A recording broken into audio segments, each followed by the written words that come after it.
Welcome back to my vlog. Hai teman-teman, aku bakal membahas tentang biolistrik khususnya pada sel saraf dan jantung. Nah, materi ini itu penting karena itu berkaitan langsung dengan bagaimana sih tubuh kita tuh bekerja secara listrik. Nah, sebelum kita masuk materi selanjutnya, kita pahami dulu apa itu biolistrik. Nah, biolistrik adalah aktivitas listrik yang terjadi di dalam tubuh makhluk hidup. Aktivitas ini tuh muncul akibat perpindahan ion-ion seperti natrium, kalium, dan kalsium melalui membran sel.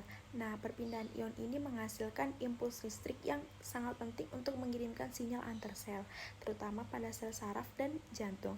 Jadi, tanpa biolistrik, tubuh kita tuh gak bisa merespon rangsangan dengan baik. Selanjutnya, kita masuk ke sistem saraf. Sel saraf atau neuron memiliki beberapa bagian penting, yaitu yang pertama adalah dendrit yang berfungsi menerima rangsangan. Lalu ada badan sel atau soma sebagai pusat kontrol. Kemudian ada akson yang bertugas untuk menghantarkan impuls. Nah, selain itu ada selubung mielin yang berfungsi mempercepat hantaran impuls dan nodus Ranvier yang memungkinkan impuls melompat sehingga lebih cepat sampai ke tujuan. Selanjutnya kita bahas tentang mekanisme potensial aksi. Potensial aksi adalah perubahan cepat pada potensial listrik membran sel saraf. Awalnya, sel ini tuh berada dalam keadaan istirahat dengan muatan sekitar 70 eV. Ini disebut polarisasi. Nah, ketika ada rangsangan, ion natrium masuk ke dalam sel sehingga terjadi depolarisasi, yaitu perubahan menjadi lebih positif. Setelah itu, ion kalium keluar dari sel sehingga terjadi repolarisasi untuk mengembalikan kondisi ke negatif. Kadang terjadi hiperpolarisasi sebelum akhirnya kembali ke kondisi istirahat. Proses inilah yang memungkinkan impuls listrik merambat ke sepanjang neuron. Lalu bagaimana impuls itu bergerak? Ini disebut dengan perambatan impuls saraf. Pada neuron tanpa mielin, impuls merambat secara terus-menerus sehingga lebih lambat. Sedangkan pada neuron yang memiliki mielin, impuls melompat dari satu nodus Ranvier ke nodus berikutnya, yang disebut perambatan saltatori. Cara ini jauh lebih cepat dan efisien. Pada slide ini, kita akan membahas bagaimana sinyal dari saraf bisa menyebabkan otot berkontraksi. Nah, proses ini itu dimulai ketika impuls saraf sampai di bagian ujung neuron yang berhubungan langsung dengan otot, yaitu yang disebut sebagai neuromuscular junction. Nah, di bagian ini ujung saraf akan melepaskan zat kimia yang disebut asetilkolin. Asetilkolin ini kemudian menempel pada reseptor yang ada di membran sel otot. Akibatnya, membran otot mengalami depolarisasi, yaitu perubahan muatan listrik yang membuat bagian dalam sel menjadi lebih positif. Nah, depolarisasi ini kemudian menyebar ke seluruh bagian serat otot dan memicu pelepasan ion kalsium atau Ca2+ dari tempat penyimpanannya di dalam sel, yaitu retikulum sarkoplasma. Ion kalsium ini memiliki peran yang sangat penting karena dengan adanya Ca2+, protein otot seperti aktin dan miosin dapat saling berinteraksi. Interaksi inilah yang menyebabkan serat otot memendek atau yang kita kenal sebagai kontraksi otot. Nah, setelah kontraksi ini terjadi, tubuh juga memiliki mekanisme untuk mengembalikan kondisi seperti semula. Ion kalsium akan dipompa kembali ke dalam retikulum sarkoplasma sehingga otot kembali relaksasi atau mengendur. Jadi secara sederhana, proses kontraksi otot ini merupakan hasil dari rangkaian sinyal listrik yang diubah menjadi respon mekanik berupa gerakan otot. Nah, selanjutnya kita bahas tentang faktor-faktor yang mempengaruhi cepat atau lambatnya impuls saraf dalam tubuh. Yang pertama adalah diameter akson. Semakin besar diameter akson, maka hambatan dalam penghambatan impuls akan semakin kecil, sehingga impuls dapat merambat lebih cepat. Nah, sebaliknya, akson yang kecil akan membuat impuls bergerak lebih lambat. Faktor kedua adalah selubung mielin. Neuron yang memiliki mielin dapat menghantarkan impuls lebih cepat karena impuls tidak berjalan terus-menerus. melainkan melompat dari satu modus transfer ke nodus berikutnya. Proses ini disebut konduksi saltatori dan sangat efisien. Selanjutnya adalah suhu. Suhu tubuh yang lebih tinggi dalam batas normal dapat mempercepat reaksi kimia dalam sel saraf, sehingga impuls juga merambat lebih cepat. Namun sehingga suhu terlalu rendah atau terlalu tinggi justru bisa mengganggu kerja saraf. Faktor berikutnya adalah keseimbangan ion seperti natrium, kalium, dan kalsium. Ion ini berperan penting dalam pembentukan potensi reaksi. Jika keseimbangan terganggu, maka penghambatan impuls juga akan terganggu. Terakhir adalah kondisi kesehatan. Penyakit atau gangguan pada saraf seperti kerusakan mielin atau gangguan metabolisme dapat memperlambat bahkan menghambat impuls saraf. Jadi, kecepatan impuls saraf tidak hanya ditentukan oleh satu faktor saja, tapi merupakan hasil dari beberapa kondisi yang saling mempengaruhi dalam tubuh. Pernah nggak sih kalian kayak nggak sengaja nyentuh benda panas, terus tangan tuh langsung refleks ditarik sebelum sempat mikir? Nah, itulah yang disebut dengan lengkung refleks saraf.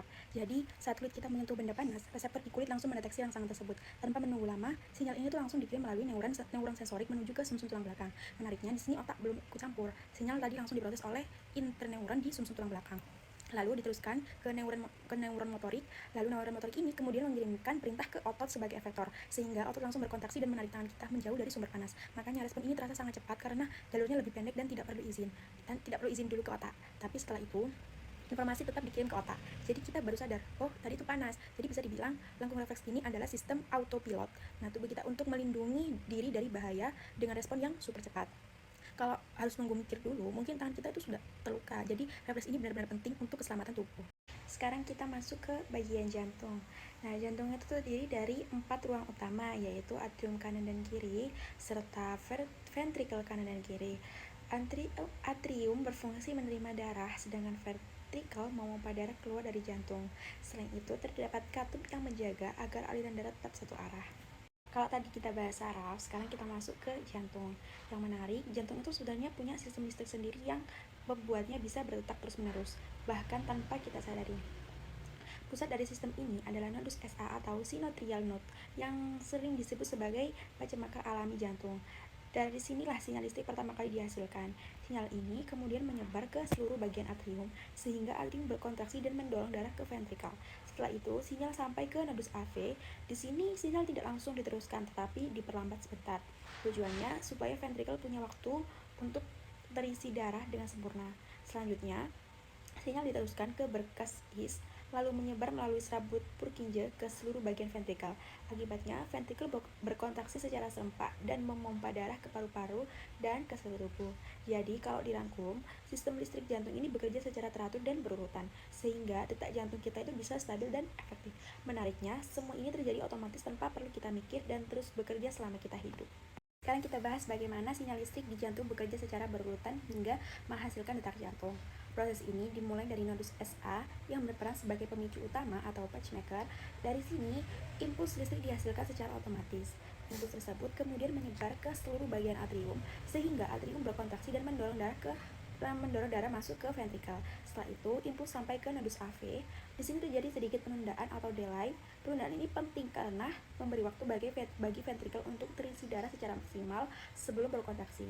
Selanjutnya, impuls diteruskan ke berkas his, lalu menyebar dengan cepat melalui serabut Purkinje ke seluruh bagian ventrikel.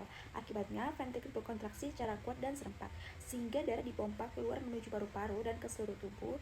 Jadi, mekanisme ini menunjukkan bahwa detak jantung bukan terjadi secara acak, tetapi melalui urutan sinyal listrik yang sangat teratur dan terkoordinasi.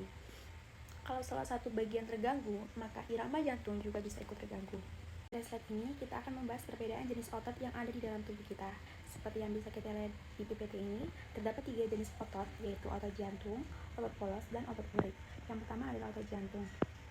Otot ini hanya terdapat di jantung, memiliki ciri bergaris dan bercabang, serta bekerja secara otomatis tanpa kita sadari. Kontraksinya bersifat ritmis dan terus-menerus untuk memompa darah. Yang kedua adalah otot polos. Seperti yang bisa kita lihat, otot polos tidak memiliki garis dan bekerja secara tidak sadar. Otot ini biasanya terdapat pada organ dalam seperti usus dan lambung, dengan gerakan yang cenderung lambat. Yang terakhir adalah otot urik. Otot ini memiliki garis yang jelas dan bekerja secara sadar. Artinya, kita bisa mengontrol gerakannya, misalnya saat berjalan atau mengangkat benda. Kontraksi cepat tetapi lebih mudah lelah. Jadi, dari tabel yang bisa kita lihat ini, perbedaan ketiga jenis otot ini terletak pada struktur, cara kerja, dan kesadarannya. Sebagai penutup, dapat kita simpulkan bahwa biolistrik merupakan salah satu aspek penting dalam tubuh manusia yang berperan dalam mengatur berbagai aktivitas, terutama pada sistem saraf dan jantung. Seperti yang bisa kita lihat dari PPT ini, impuls saraf terjadi karena adanya perubahan potensial listrik pada membran sel yang melibatkan perpindahan ion seperti natrium dan kalium. Proses ini memungkinkan sinyal dapat dihantarkan dengan cepat dari satu bagian tubuh ke bagian lainnya. Selain itu, impuls saraf juga berperan dalam proses kontraksi otot. Ketika sinyal listrik dari saraf mencapai otot, akan terjadi pelepasan ion kalsium yang memicu interaksi antar protein otot sehingga menghasilkan gerakan. Kemudian, pada jantung terdapat sistem listrik khusus yang bekerja secara otomatis dan teratur, dimulai dari nodus SA sebagai pemicu utama, kemudian diteruskan ke nodus AV, berkas is, hingga serabut protein C yang akhirnya menghasilkan kontraksi jantung secara ritmis. Jika kita lihat secara keseluruhan, semua proses ini saling berhubungan dan bekerja secara terkoordinasi untuk menjaga fungsi tubuh tetap optimal. Tanpa adanya sistem biolistrik, tubuh tidak akan mampu merespon rangsangan, bergerak, maupun mempertahankan kehidupan. Oleh karena itu, dapat disimpulkan bahwa biolistrik memiliki peran yang sangat vital dalam kehidupan manusia, karena menjadi dasar dari komunikasi antar sel dan kerja organ tubuh. Nah, akhir kata, demikian penjelasan yang dapat saya sampaikan. Terima kasih atas perhatian teman-teman semua. Mohon maaf apabila terdapat kekurangan. Assalamualaikum warahmatullahi wabarakatuh.